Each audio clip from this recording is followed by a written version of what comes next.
आप सभी को जय श्री राम जी। कल आश्विन कृष्ण पक्ष की एकादशी की कहानी। इस एकादशी का नाम इंद्रा एकादशी है। युधिष्ठिर ने पूछा,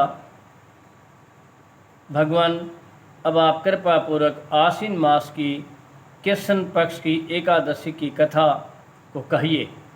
इस एकादशी का नाम क्या है तथा इस एकादशी के व्रत को करने से कौन कौन से फल मिलते हैं। श्री कृष्ण भगवान बोले, राजश्रेष्ठ, आश्विन मास की कृष्ण पक्ष की एकादशी का नाम इंद्रा एकादशी है। इस एकादशी के व्रत को करने से समस्त पाप नष्ट हो जाते हैं तथा नरक में गए हुए पितरों का उद्धार होता है। इस एकादशी की कथा के सुनने मात्र से ही वाजपेयी यज्ञ का फल मिलता है। सतयुग में माहिष्मतिपुरी में इंद्रसेन नामक प्रतापी राजा राज्य करते थे। एक समय राजा अपनी राजसभा में बैठे थे। देवर्षि नारद जी वहाँ आए। देवर्षि नारद बोले, राजन, मैं आपकी धर्म परायणता देख करके अत्यंत प्रसन्न हूँ। राजा बोले, हे महर्षि, आपकी कृपा से मेरे राज्य में सब कुछ कुशल पूर्वक से हैं।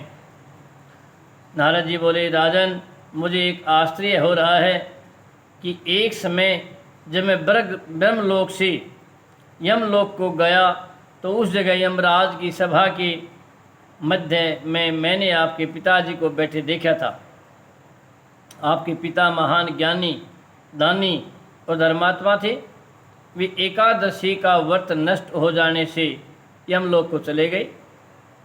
आपके पिताजी ने मुझसे आपके लिए एक समाचार भेजा है कि यदि मेरा पुत्र इंद्रसेन आश्विन मास के कृष्ण पक्ष की इंद्रा एकादशी का व्रत करे और उस व्रत का फल मुझे दे दे तो मेरी मुक्ति हो जाएगी और इसी लोक से छूट करके मैं स्वर्ग लोक में वास करूँगा।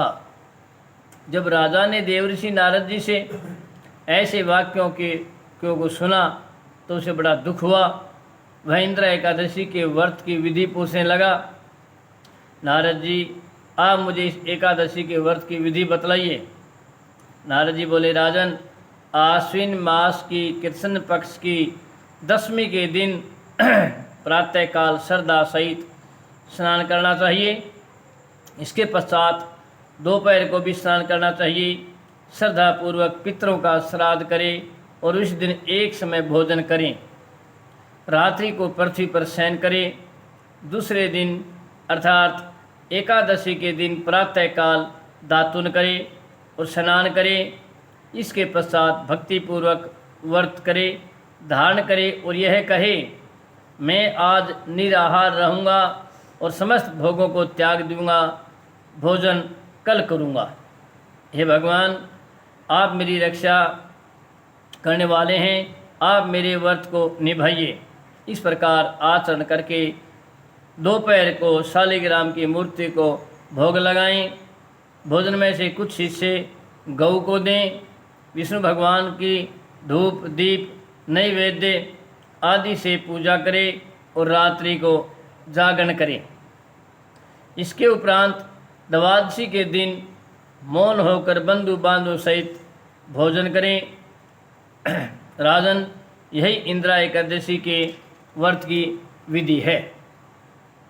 राजन, यदि तुम आलस्य रहित होकर इस एकादशी के व्रत को करोगे तो तुम्हारे पिताजी अवश्य ही स्वर्ग को जाएंगे। देवर्षि नारद जी राजा को जब उपदेश देकर अंतर्ध्यान हो गए तो राजा ने इंद्रा एकादशी के आने पर उसका विधि पूर्वक व्रत किया।